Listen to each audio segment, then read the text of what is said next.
By the mid-'80s, gamers had already destroyed the Death Star, sped across the frozen tundra of Hoth, dodged trees on a bike, and practiced with the Jedi's weapon. But these were merely slices of Star Wars, not the entire pie. What remained to be created was a game that could replicate one of the episodes from start to finish. The first attempt could not have been farther from the film.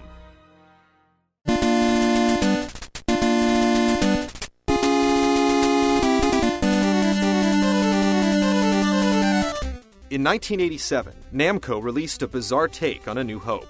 While it was a moderately complex platformer with simple controls, it felt like its designers had either never seen Episode 4 or didn't understand it. The player assumed the role of a black-haired Luke Skywalker who appeared blonde in the dialogue windows. After witnessing Leia's distressed cry, he left home to find the trapped princess, the droid with the message, and its mysterious Jedi owner. The game started out faithful enough. Luke crossed the desert and found the Jawa's sandcrawler. However, after jumping through its insides, it was revealed that the enemy holding R2-D2 captive was Darth Vader. As if that wasn't strange enough, delivering one hit of damage transformed him into a scorpion. Of the 6 bosses in the game, 2 of them were Vader, and the other 4 were monsters pretending to be Vader. The other 3 planets Luke visited were from the Star Wars universe, just not Episode 4. After a brief dogfight, Level 2 took Luke to Kessel, where Han allegedly made his 12-parsec run. But instead of exploring the spice mine C-3PO mentioned in the movie, Luke raided an Egyptian temple full of snakes and frogs. Level 3 took place on a water planet with a ruined building that looked a lot like the United States Capitol. Rescuing C-3PO finally brought the crew to the Death Star to free the princess, even if Vader fought Luke instead of Obi-Wan. Before arriving at Yavin and delivering the plans to the rebel forces, a quick trip to the ice planet Hoth revealed a frozen Chewbacca. When Luke eventually reached the Massassi Temple, it was overrun with stormtroopers holding Han Solo captive in a giant tree. This is curious because Luke had been piloting the smuggler's ship the entire game. For all its wackiness, including a surprise appearance by the bounty hunter Boba Fett, Namco's Star Wars featured 7 force powers available from the get-go. Speed, time freeze, saber blast, flight, warp, and others cost force diamonds that enemies dropped. You could also talk to characters in your party at specific moments, allowing R2-D2 to rescue you from the trash compactor, and Obi-Wan to give you some words of wisdom before you dueled with Darth Vader. While A New Hope on the Famicom could be enjoyed by fans with time to kill and a sense of humor, geeks who spoke English expected more. It was the first game ever to let you travel on the sands of Tatooine and run down the Death Star's corridors to cell number 2187. But the freaky definitely outweighed the familiar. 4 years later, JVC set the story a little straighter.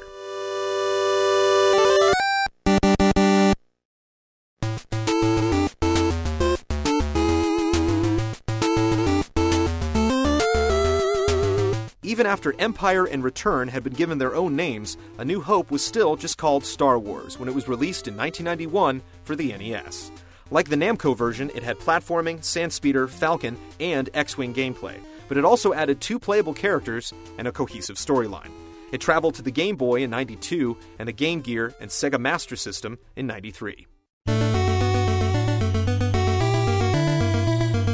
After Uncle Owen bought the droids and Luke lost them, young Skywalker headed out on his X-34 and explored the local caves or Jawa transports for R2-D2 and the old hermit Ben Kenobi. On the southeastern tip of the desert map was the entrance to Mos Eisley, and the first door on the main drag opened up to the Cantina, its 5-man Bith band, some Rhodian scum, and the pilot of the Millennium Falcon. You had to talk to him directly as Chewie sat the NES out. Han joined your party, bringing his quick draw and rapid-fire blaster. Leia also teamed up after breaking out, supported by her agile high jump. If one of the supporting cast died, you restarted as Luke, but Obi-Wan could revive them a total of 5 times. The Game Gear port removed the overhead speeder map, but added 2 exclusive levels, Luke's on-foot journey to the Sandcrawler and Leia's search for R2 on the boarded Tantive 4.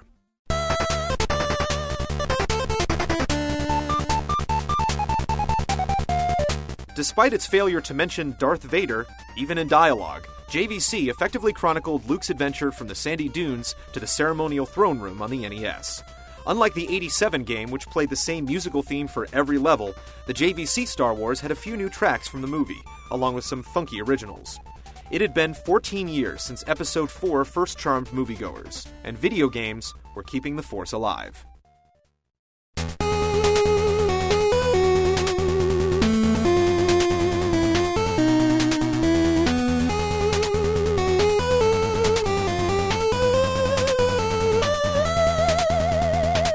Star Wars fans originally had to wait 3 years for the release of the second film, but both the NES and the Game Boy got it months later. Also published by JVC, The Empire Strikes Back took a few humorous liberties with the plot. The final lightsaber duel with Darth Vader journeyed through the carbon freezing chambers, but Han was never trapped in one of their metal prisons. Not only that, but Luke rescued him from Boba Fett by destroying Slave One in his X-Wing, effectively erasing the first half of Return of the Jedi. But branching out past the snow battle and asteroid chase made the NES Empire full of video game firsts, including the interior of the snowy Rebel base, the misty swamps of Dagobah, and the halls of Cloud City. R2-D2, Leia, Yoda, and Lando were the only Rebel allies to make personal appearances, but Han and Obi-Wan joined them in offering helpful advice.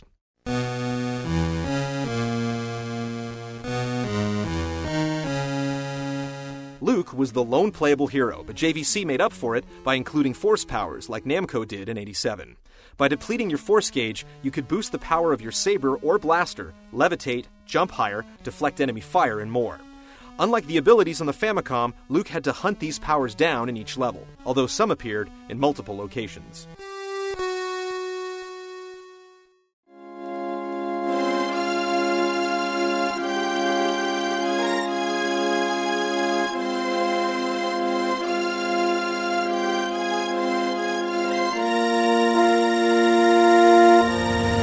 A New Hope and Empire Strikes Back both graced the NES in its final hours, with the Super Nintendo coming to America the same year. Launch title F-Zero proved early on that vehicles could achieve a surprising amount of speed and maneuverability on the system, and JVC was quick to take advantage. In 1992, with Salt Lake City-based Sculptured Software, they forced 16 bits of Super Star Wars out of the SNES.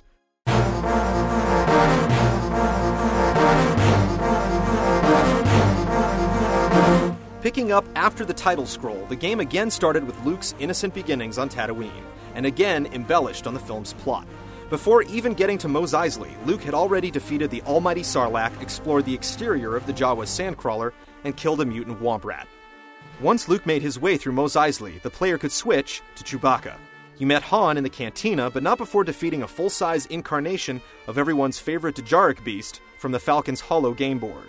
With the game's 3 main characters established, you could choose who was best fitted to attack each stage. Super Star Wars became famous outside of its namesake for having a high level of difficulty. Each gunslinger could fire in all directions, which is where danger was usually coming from. Luke was unfamiliar with the ways of the Force, but all 3 characters could upgrade their blasters from laser to flame, seeker, rapid ion, and finally plasma. The heroes proceeded to fight every manner of never-before-seen Imperial vehicles and finally witnessed the station's destruction by way of a Technicolor explosion. The console's Mode 7 scaling let you pilot Luke's land speeder on Tatooine while literally bullseyeing womp rats, and control Luke's X-Wing from the outside while it disabled gun towers and depleted the Empire's TIE Fighter fleet. The other boost in performance came from the added channels of sound, which gave Super Star Wars the chance to conduct 14 tracks from the John Williams score, more than any other game before it. These, combined with a library of authentic sound effects unheard since the arcade era, made moments like the dead end of the Death Star trench joyfully close to how it was first seen and heard.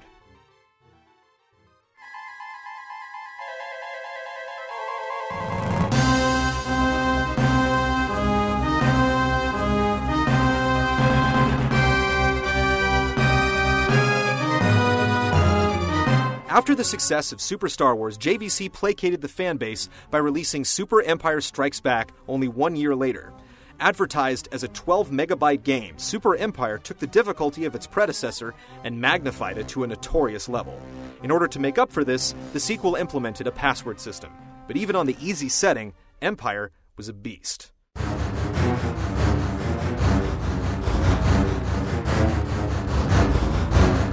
The playable characters were again Luke, Han, or Chewie, but you no longer had the ability to choose. Characters were playable based upon their scenes in the film. Luke trained on Dagobah, Han landed on Bespin, Chewbacca chased after Boba Fett, and so on. The rebel leaders could now double jump and sported new combat techniques. Han could now throw grenades, Chewbacca was outfitted with a powerful spin attack, and Luke could deflect lasers with his lightsaber and learn to use the Force. Once under the tutelage of Yoda, Luke had to find items representing the new abilities: Mind Control, Elevation, Slowdown, Saber Control, Saber Deflect, Freeze, Invisibility, and Heal. Enemies would randomly drop Force orbs, keeping Luke's Force meter replenished.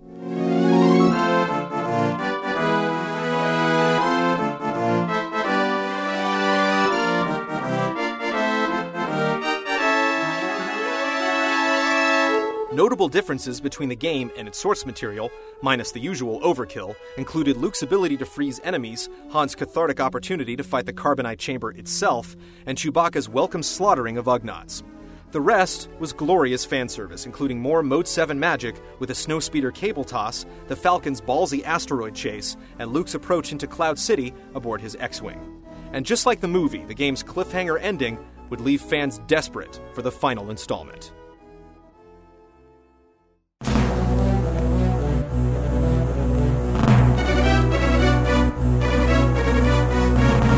Super Return of the Jedi followed the established release schedule and premiered in 1994. No game based upon the entirety of Episode 6 had ever been on a console or in an arcade. It also showed up on the Game Boy and Game Gear, making Jabba the Hutt portable for the first time as well.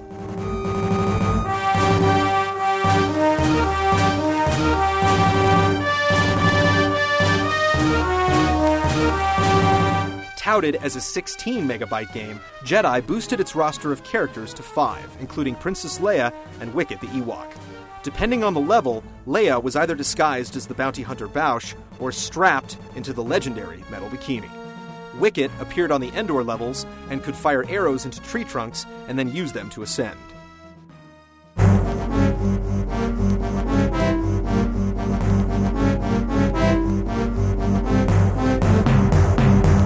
The game definitely carried on what had by that point become standard for the Super Star Wars games. Characters who were minor in the film became fearsome bosses as players had to battle Jabba's gatekeeper droid, Bib Fortuna, and EV-99. The Rancor was also a boss, but you could use Han or Chewie to defeat it. The difficulty of Super Empire was tempered somewhat in Jedi, though the password system remained, as did the now requisite vehicular Mode 7 levels. The Falcon's dash through the Death Star proved to be not just a challenge for gamers' memorization skills, but also their eyes, as the screen was reduced to a fraction of its normal size, presumably to aid the Mode 7 scaling. Jedi also continued the tradition of introducing new, never-before-seen creatures, such as the Asumian Skiff-Guard, who was actually based on a rejected design for the Rancor. The final confrontation with Emperor Palpatine also diverged from the film.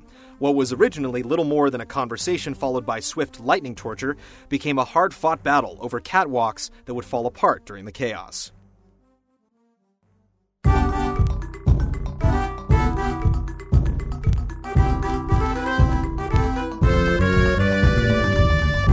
The Super Star Wars trilogy contains some of the most exalted games in the franchise, and it's the only series that's released separate games for each film. Wherever an action sequence could have been crammed into the narrative, JVC made it work.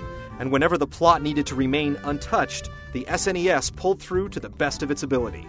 13 years later, these three still bring back super memories. But they sure haven't gotten any easier.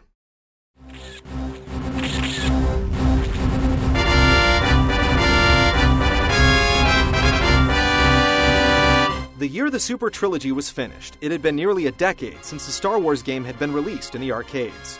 Still, offering technology that stood superior to home consoles, a new stand-up or sit-down X-Wing simulator was long overdue. To fill in the vector outlines of the original Star Wars arcade, Sega designed a Model 1 board with General Electric Aerospace, who made the first 3D simulators for NASA in the 1960s. The Model 1 was also used for Virtua Racing and Virtua Fighter.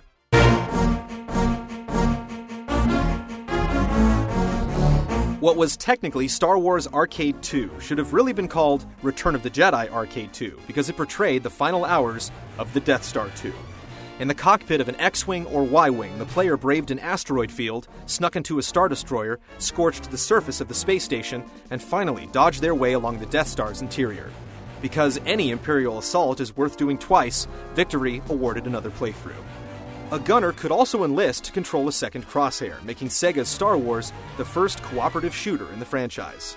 Genesis owners that were far from a local arcade and obsessive enough to stack 32X upgrades onto their systems got unlimited credits once they bought Star Wars Arcade the same year. The Genesis title lacked some of the Model 1's detail and cutscenes, but included a secondary 32X mode with more levels.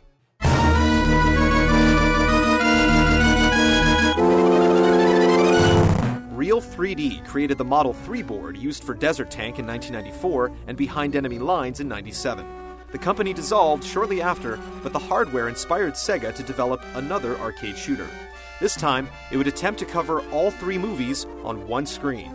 The aptly named Star Wars Trilogy Arcade was released in 1998 and might still be running at a movie theater or funhouse near you.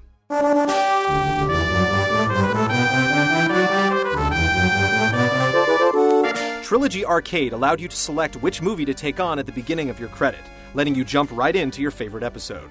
A New Hope played out the Death Star skirmish, Empire Strikes Back followed the Hoth escape, and Return of the Jedi retold all sides of the Rebel victory at Endor. These events certainly were not unique to the franchise arcade pursuits, but players finally stepped out of the cockpit to help Princess Leia make her way to the Millennium Falcon inside the Rebel base and pick off scattered stormtroopers fleeing the Ewok-infested forest.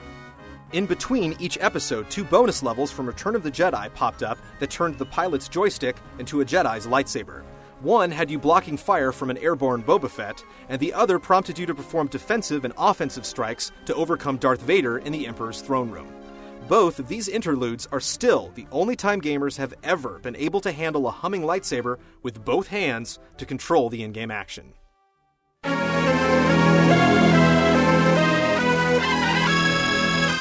The original trilogy got a rest until after the turn of the century, when 2 Game Boy Advance games were released as a setup to the prequels. One was an amusing side-scroller with realistic animation. The other was probably the worst-looking Star Wars game ever made.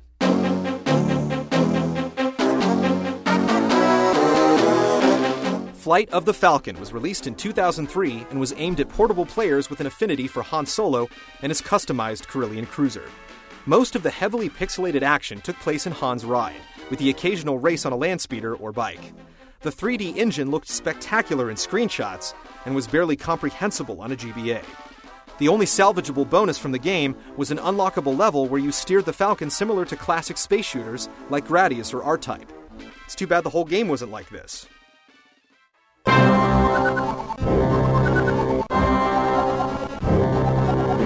2004 saw the release of Apprentice of the Force on September 21st, the same day as the digitally restored release of the classic trilogy. It borrowed its cover art from the 1997 Special Edition VHS box set. Celebrating the highest quality print of the first 3 films fans had ever seen, Apprentice followed Luke Skywalker through his pivotal choices on his way to bring balance to the galaxy.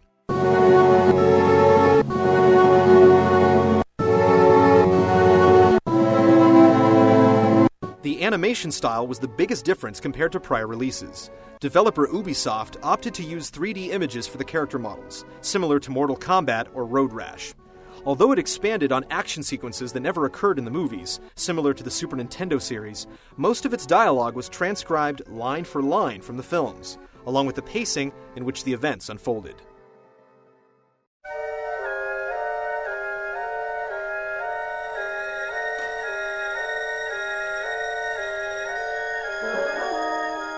By 2006, the films from the first Star Wars trilogy had been directly emulated in video game form around 30 times. It might have seemed excessive asking fans to take yet another trench run, but if there was one thing the games had never done, it was poke fun at the source material. After 3 decades, there was a lot of pent-up humor waiting to be released. A second legion of Lucas playthings came to life in 2006 as the original trilogy was released as a sequel to 2005's LEGO Star Wars. It arrived in stores on the same day as the deluxe DVD editions with the unaltered classic versions of episodes 4, 5, and 6. Over an hour of non-spoken cinemas told the LEGO story, and over 50 characters played their parts across 18 chapters.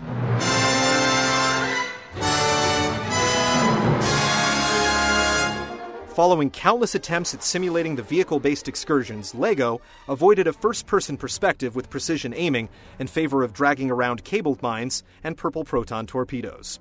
The shooting and platforming sections were as frantic as the other games had been before it, but Unlimited Lives took the edge off the difficulty considerably.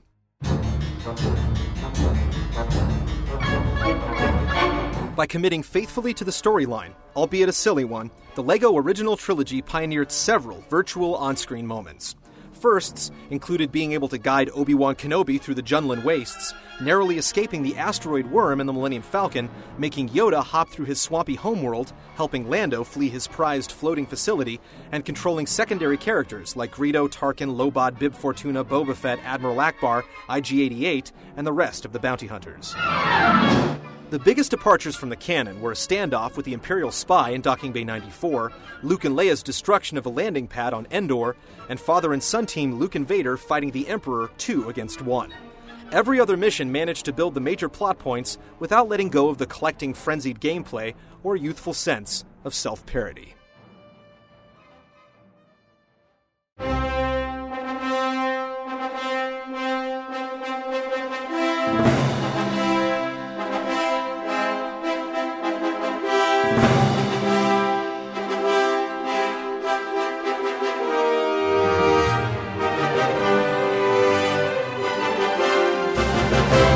LEGO Star Wars is a great example of the challenge one faces when translating the trials of Luke Skywalker into an interactive adventure.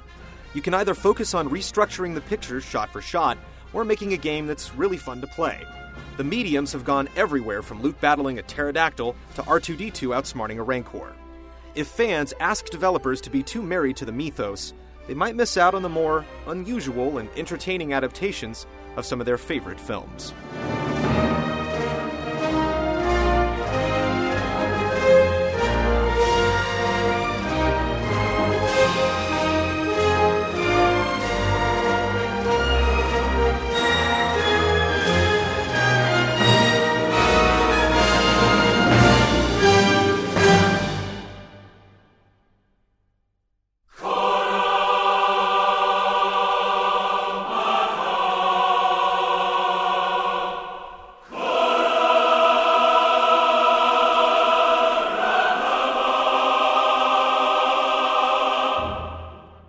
In 2 weeks, we begin the saga anew, with the 18 Bombad games that brought the most recent episodes to life.